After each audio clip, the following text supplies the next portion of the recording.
Hey everybody, Daily Spirit Lift time. Good to see you all today and to be with you. This is Pastor Joseph from Emmanuel Reformed United Church of Christ, Hills Church. And I wanted to talk to you about a couple things this morning.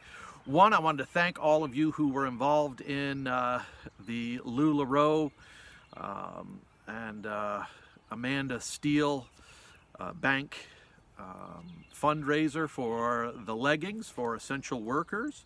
That was Amanda's donation of her time, as well as it was a donation of her money to do that, and some of you helped her with that. She didn't make anything off of that. She wasn't doing that for profit. So we're really glad that you participated in that way, and we want to thank Amanda Bank for thinking about the essential workers who are in need of a little support, somebody standing behind them at this time. So thank you for any of you who were able to participate. I understand it was about 52 pairs of leggings that were sent out, and every little bit helps. So thank you, thank you. The other thing I want to tell you about is a story that is a true story that I just recently can share with you. And this is one of those things that I would be sharing with you in terms of worship if we were together, but it's this important of a story. I met a person not too long ago called Matt. That's not his real name, but I've changed his name here to protect his privacy a little bit. And the story is true. I've changed a couple of details. But in any event, I met Matt and was talking to him about what we do in the church and how the church is involved in ministry. And Matt was one of those people who had received from our congregation a present at Christmas time. And he received birthday cards from our church. This was probably back in the 90s, I guess. He was a foster kid. His parents, he knew who his parents were, but his parents were in and out of trouble with the law. And he thought his foster parents were lying to him in a nice way. He thought his foster parents were lying to him when he received a Christmas present from our church, because he couldn't believe that anybody would actually give a present at a foster kids party, which we used to have back in the day, in the 90s. He couldn't believe that a church would give to someone they had never met, would give a present to somebody that they had never met. And not only that, he received a note one time and a card for his birthday. And he received what he told me was the greatest amount of money that he had ever seen. It was $10, which was a fortune for him as a 6 or 7 year old. That's why we do what we do, friends. I'm speechless about that moment. And in meeting Matt, we often don't get to meet people for whom we've done things. We often don't realize what our donations do. We often don't realize what our taking care of other people does. And I think Matt always had somewhere in the back of his mind the idea that maybe we didn't really exist. You know, maybe his foster parents were sort of saying, oh, well, those Christians took care of this, but really it was from us. He grew up in a way that no one could blame him for not trusting people, for believing that his foster parents had a whole cupboard full of presents to get out, and that they would make up somebody who donated to him, who bought something for him for his birthday or for Christmas. Take a minute to really think about that.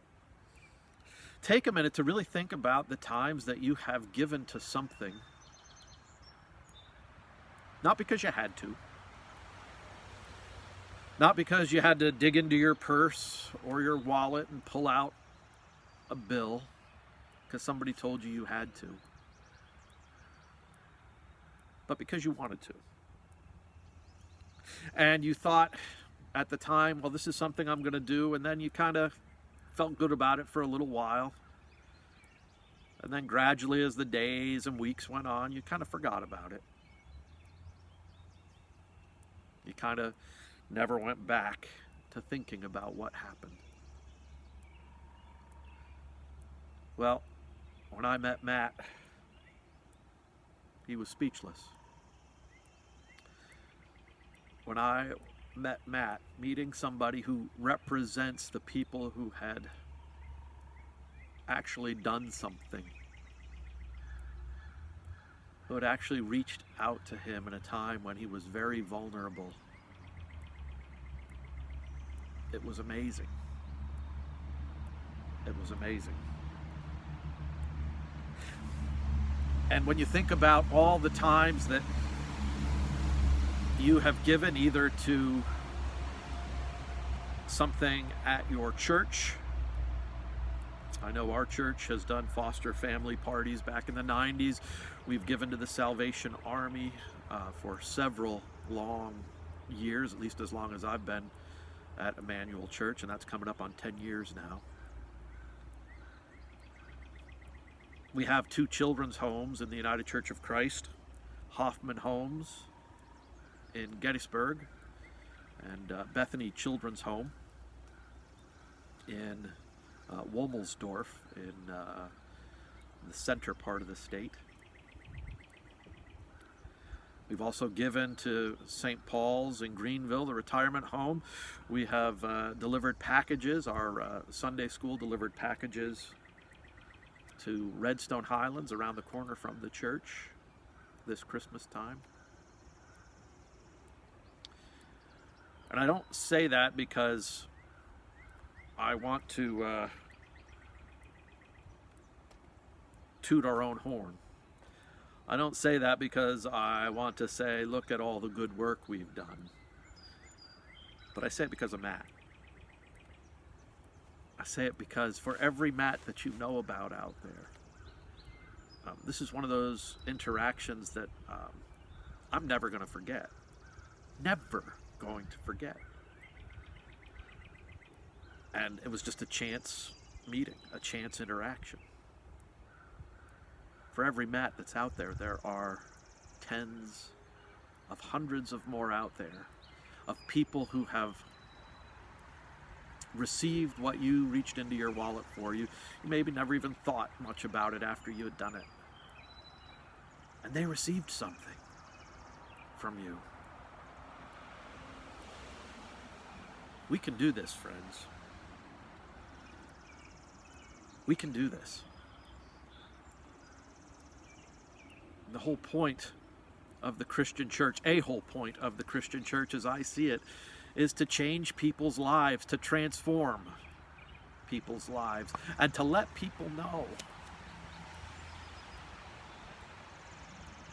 that they're loved by us and by God. And in this scary time, if we let ourselves be distracted from that goal, we will lose something. We will lose something great and precious that the church is involved in. So I invite you with me to continue on. I invite you with me to remember those moments where we can change people's lives. I invite you to think about how we can minister in this time of social and physical distancing. Churches will be here. after this crisis is over. Christians will still reach into their hearts after this crisis is over. There's nothing more important that we can do right now than to put our faith in Jesus Christ, to continue to become a close friend of Christ, as I said in yesterday's video, and to reach out in love and compassion. It rests on us, friends. I want to see us make hundreds, thousands of Matts in this world. Hundreds of thousands of people who know they are loved, perhaps by complete strangers.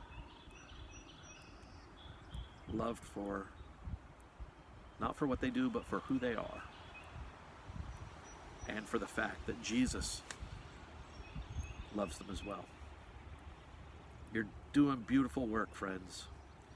Keep up the good work. I miss you all, love you all. Let's get this done, and we'll see you soon. Tune in here regularly for a daily spirit lift. It's good to be with you all. Share this with your family and friends. Get the word out of the good things that are being done, even in the midst of social isolation. We'll talk to you soon. You're in my prayers. We'll see ya. Bye.